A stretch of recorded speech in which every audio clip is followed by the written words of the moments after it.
bonjour, donc Romain Denos, responsable commercial et partenariat au Chambéry-Savoie Mont-Blanc-en-Bâle.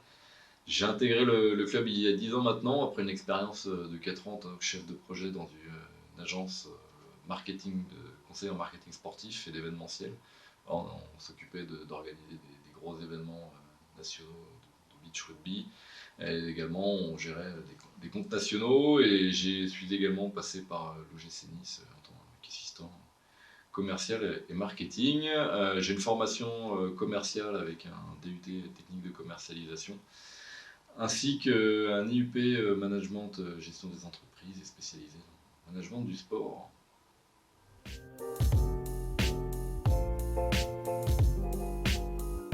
Donc mon métier, c'est de développer les partenariats privés pour le Chambéry-Savoie Mont-Blanc-en-Bâle, en lien avec la politique commerciale et les objectifs définis par le club et la direction. J'ai tout d'abord un rôle commercial qui est de faire adhérer les partenaires privés au projet du club, voilà, et de leur proposer les prestations que nous proposons. J'ai un rôle également de gestion des partenariats existants, que ce soit dans la relation avec eux ou dans le contrôle de tous les produits que nous commercialisons. Un rôle événementiel où nous organisons effectivement 2 événements par mois à destination de nos partenaires pour leur permettre de garder le lien et également de générer de l'activité entre eux. Voilà. Et enfin, en lien avec la direction et la cellule marketing du club, j'œuvre au développement de nouveaux produits pour le club.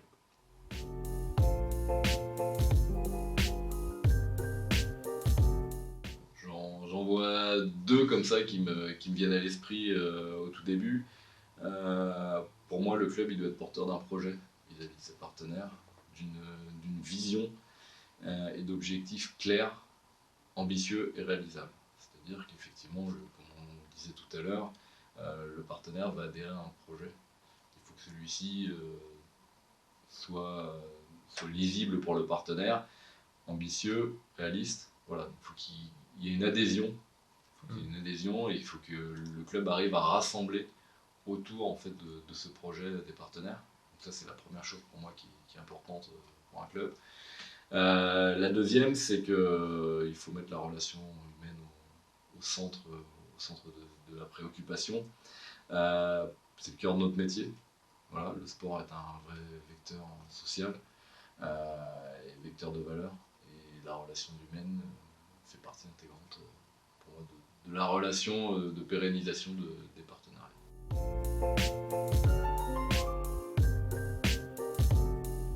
Plusieurs raisons peuvent pousser une entreprise à s'impliquer dans un club. Pour moi, tout d'abord, il y a la base qui est le projet du club. Voilà. Un club, une entreprise, une société va adhérer à un projet, aux valeurs qui sont définies par le club. Le sport, c'est un vecteur d'image qui est dynamique et rassurant pour une entreprise. Voilà.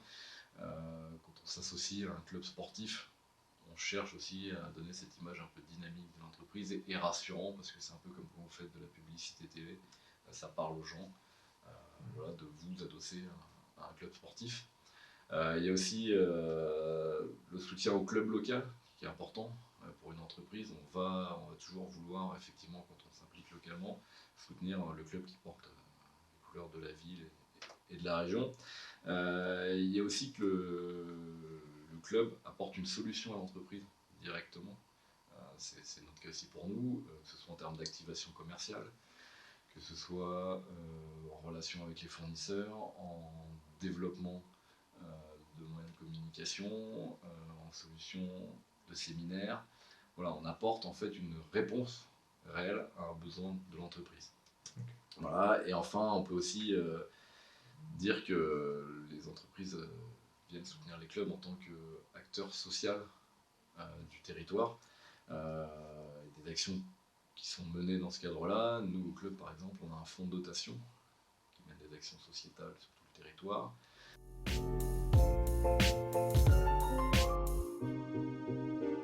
Elle est cruciale, je dirais même vitale.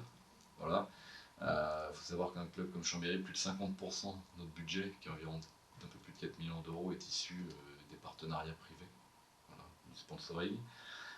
Mais c'est aussi ce qui permet au club de Chambéry d'être là où il en est aujourd'hui. et d'exister maintenant en première division depuis plus de 30 ans. Nous avons effectivement été un des précurseurs dans le milieu du handball sur le modèle de développement économique. On était notamment pendant longtemps et encore 10 ans deuxième budget, et maintenant on est 9e ou 10e budget, pour vous donner un peu un ordre d'idée sur le développement du handball français. Notre budget de partenariat privé a lui-même augmenté de plus de 20% sur cette période. Okay. Donc c'est vraiment parce que le handball français est de plus en plus attractif, que de nombreux clubs sont sur maintenant le marché, on pourrait dire le marché du handball. Voilà, il y a 10 ans, il y avait Chambéry, Montpellier, c'était un peu les deux clubs qui rayonnaient sur la scène française. Maintenant, de nombreux clubs sont arrivés. Il y a les Qataris qui sont arrivés au Paris Saint-Germain avec les moyens qu'on connaît. Il y a Montpellier, voilà, qui a toujours un budget qui est très important. Mais il y a des clubs comme Nantes, Aix-en-Provence, Dunkerque, Saint-Raphaël, Toulouse, Nîmes, qui ont mis beaucoup de moyens également, qui ont aussi développé toute cette partie de partenariat privé qui n'avaient pas forcément tous développé à une époque, et qui avaient déjà des moyens publics assez importants. Donc forcément, leur budget a augmenté, le nôtre a augmenté aussi, mais pas dans les proportions qu'il y avait. Voilà, nous on était un peu en 4 millions il y a quelques années, donc le budget a dû augmenter d'une dizaine de pourcents.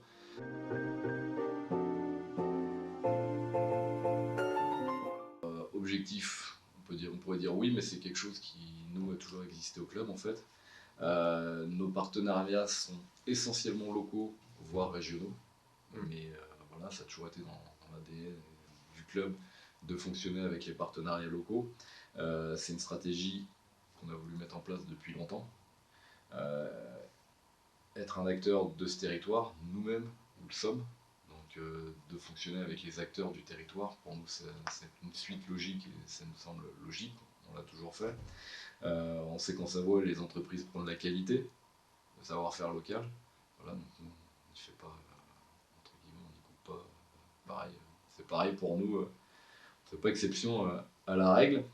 Nous, on a la chance d'avoir un club ancré localement dans le territoire et qui rayonne nationalement. Quand demain, Chambéry se déplace à Montpellier, à Nantes, à Paris, à Dunkerque, à Rennes, Toulouse, Nîmes, Saint-Raphaël, Aix-en-Provence, c'est les couleurs de Chambéry et de Savoie-Mont-Blanc qu'on met en avant et qu'on porte, voilà, au-delà du territoire local.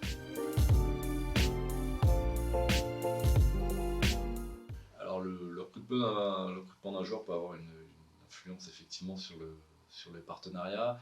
Le Chambéry l'a vécu d'ailleurs à une certaine époque avec l'arrivée de Jackson Richardson.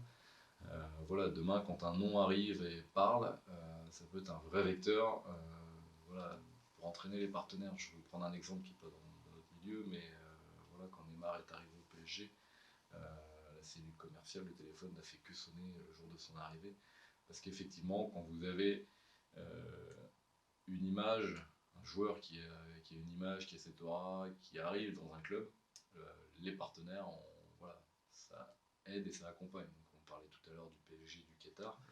Quand un club, quand ils sont c'est pas le mot, mais quand ils ont recruté Karabatic, Hansen, les meilleurs joueurs du monde, forcément ça entraîne une hausse des partenariats, parce que derrière, le projet du club est solide, et que ces gens ont envie de venir voir, que les partenaires ont envie de venir voir jouer, ces gens-là jouer au handball. Dans l'autre sens, c'est moins vrai je pense, parce qu'effectivement, alors ça peut aider effectivement si un joueur vient s'installer via des partenaires, ça peut peut-être l'être plus sur les structures moins professionnelles, parce que nous, nos joueurs sont professionnels, on leur emploie, par contre on le voit sur des structures peut-être amateurs, semi-professionnels, les partenaires peuvent venir être un vrai outil pour une solution vis-à-vis des joueurs, pour leur trouver un emploi, pour les intégrer socialement dans la ville, et dans la ville et puis dans le club.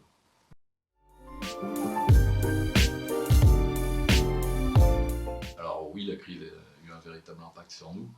Quand on a des modèles économiques comme le nôtre, donc basés sur le privé, forcément quand pendant 2 ans vous faites un peu couper toutes les possibilités de donner, de livrer les produits que vous commercialisez, c'est plus compliqué. Il faut savoir que sur ces 2 dernières années, la première année, l'année du Covid, le championnat s'est arrêté aux 2 tiers du championnat, a été totalement coupé, on perd 1 tiers de notre saison. Avec également toutes les restrictions qui ont été mises en place. Et la 2e année, on l'a joué quasiment à huis clos toute la saison, ou sous restrictions assez drastiques. Donc il a fallu effectivement se réinventer, se réadapter en tout cas effectivement à la situation. Nous, il faut savoir qu'on a un vrai vecteur de lien social et de convivialité, que ce soit lors des matchs ou les événements qu'on met en place pour les partenaires. Donc ça, c'est des choses qu'on a eu difficulté à organiser. Donc la crise a été accélérateur des décisions qu'on a pu prendre et qu'on a voulu prendre. Nous avons, notamment dans des projets digitaux, effectivement accéléré certaines choses, comme la création d'une chaîne de messagerie à destination des partenaires, pour qu'ils puissent entre eux échanger, continuer de garder le lien, et mettre en avant les offres qu'ils avaient pendant cette crise sanitaire. Nous avons également développé une application, et maintenant ça nous a permis d'avoir un espace dédié à nos partenaires sur cette application.